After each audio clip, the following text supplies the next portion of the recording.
In 2024, I started work on Spronkington, a custom Lego city built entirely from scratch.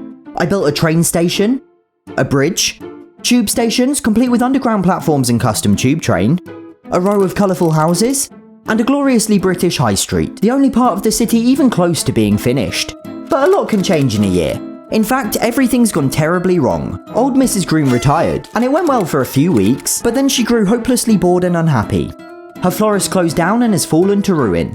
Finn ran out of money, leaving his grand ambitions of opening an aquarium on hold, and his life lacking purpose or direction. Lester and Bree's baby Belle has grown up and is now about to start school. Except that there is no school.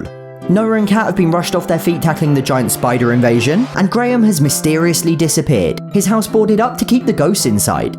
The river is dirty and polluted, there's been a spate of burglaries, and worst of all, there's a massive food shortage and everyone's hungry. There's no way for food to get into town. I mean, I don't know if you've noticed, but the road doesn't actually lead anywhere, and the train simply goes in a circle. So yeah, everything's not all that peachy in Spronkington. I've got a lot to build to fix this mess. So after laying out 73,216 studs worth of base plates, it was time to get to work. The plan for today's video then is to work on this corner back here. See, the high street is all quite linear and two-dimensional. So you've got the river, a path, the road, a path, and the buildings, and they're all in a straight line, and that's fine, but the back sheet of wood is a lot wider and a lot deeper. So to help, I'm going to divide it into three. Like I said, this section from today's video is going to be a village green, a sort of residential area all built around a central park. The middle is going to be a grand town square, and then this corner will connect to the high street, and I'm not entirely sure, but it will be a bit more built up, maybe have a skyscraper or two. This section around here, however, let's be real, it's probably going to take me like 6 years to work on this, but it will eventually be a coastal region. The first step was to lay down the road, and raise it to the height of the existing road. I then put all the bricks in place to raise the plates. I really should have filmed that would have made a mesmerising time lapse, but look at my hand from leaning on all the base plates. And after adding the plates themselves, the blank canvas was ready. This is a chunk I'm going to be finishing in this video, and it looks so smooth with all the green plates. Next, I need to put the train back in place, put the houses back in place, and then I can see what room I've got left to play with. I want to raise the train tracks, so built a pair of bridges, but immediately encountered a problem. Actually on the table right now, so hopefully this can take my weight. This feels dodgy. But the problem is I built each bridge to be the exact width of the train track, but because the train's front wheels swivel independently of the train, the front takes a while to catch up. So as it goes around the corner, it crashes into the wall, which means I need to make the bridge wider. After widening the bridge, I added tiles for the houses to sit on, and could finally put them in place. I then laid all the paths in a needlessly complicated herringbone pattern, added random colourful tiles for the footprints of each building, built a sideways road for a street of terrace houses, added a bus stop, and essentially terraformed the entire section. So this is it all terraformed. We've got village green here. I really like the staggered edge, like overlapping the tiles. I built a pond, and it's really cool because having it raised up means I could like eat down into it, which I've also done here for, there's gonna be a church here, and this is gonna be the graveyard. I've got this really cool Lego coffin piece to go in a grave. The train station is gonna go there, but that'll be in a different video, and it will be raised up to the height of the train track with stairs. In that corner is gonna be a scout's hut. There's going to be a pub here. This is where the school is going to go, and in front of it are going to be allotments, which I'm very excited to do. And finally, this is going to be a street of terrace houses. It's all going to end about here, and that's where it will continue in probably several years' time. Which means it's time to start actually building things. I began with the school, and I've had an image in my head of exactly how this would look since before I even started Spronkington, and it's perfect. A traditional Victorian schoolhouse. I added a game of hopscotch on one side, and a small football net and ball on the other, plus built an iron railing encircling it, and a path and ramp leading up to it. If you live in or have ever been to the UK, then you'll probably feel like you know this school. There is a school almost identical to this in pretty much every British village. Anyway, meet Mrs. Pennybottom, the head mistress. She's whimsical, warm, wise, and universally adored by her students. The newest of which, Belle, is so excited to begin her education that she's even bought the exact same brand of pen. It's kind of adorable.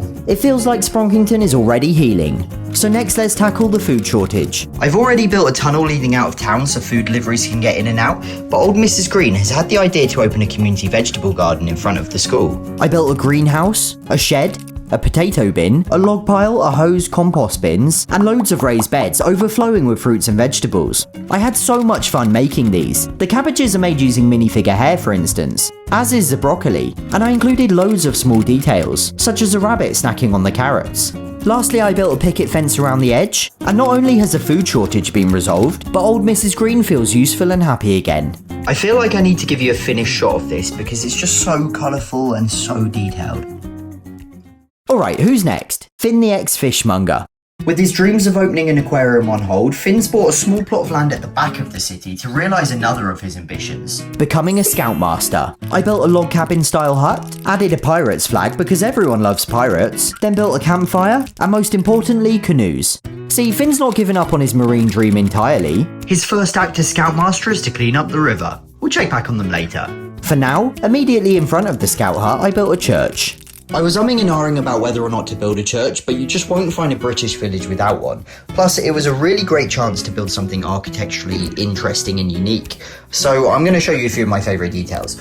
Obviously, I had to use frogs for the gargoyles. I won't do the song right now, maybe later. I've shown you the open grave, but this is the rest of the graveyard. I just really hope there's now not a zombie roaming the streets of Spronkington.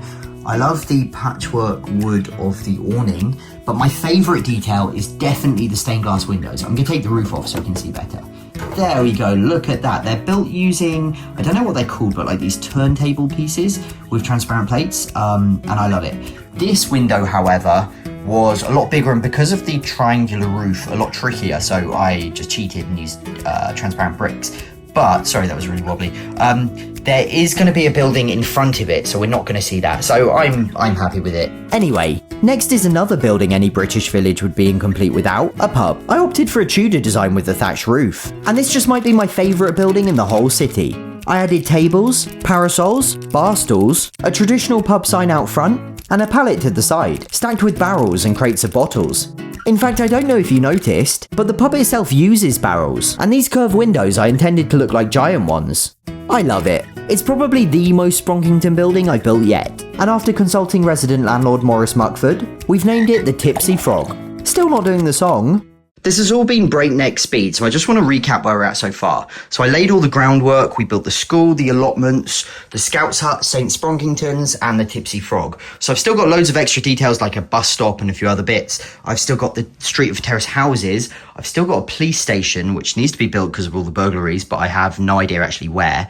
And I've got loads I want to build for the village green. This is by far going to be the coolest bit. I'm very excited for that. So I will end with that. For now, what should we do? We will do the police station.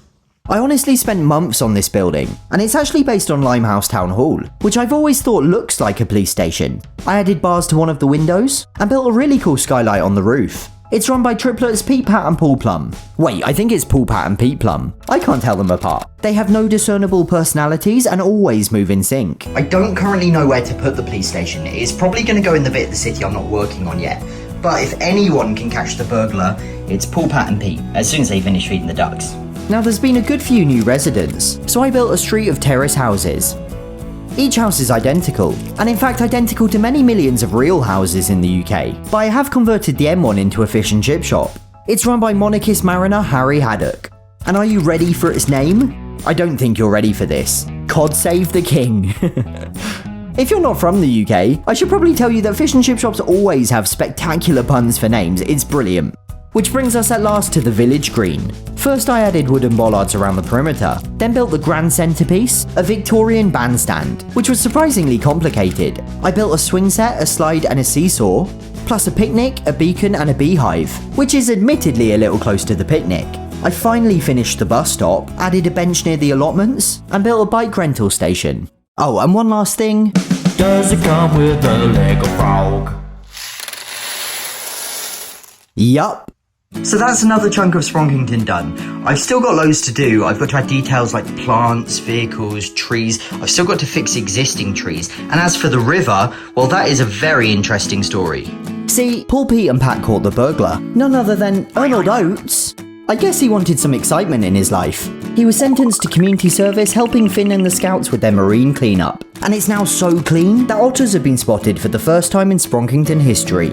Arnold enjoyed it so much that he's decided to use some of the stolen money the police don't know about to help Finn set up an ocean rescue centre. So I guess I need to build an ocean now. I also need to find Graham. You probably thought that was part of the story, but I've just actually lost him for real. So, and there are also giant spiders everywhere still. There is a lot to do, but I am really enjoying this now, so hopefully it won't be a year until the next one.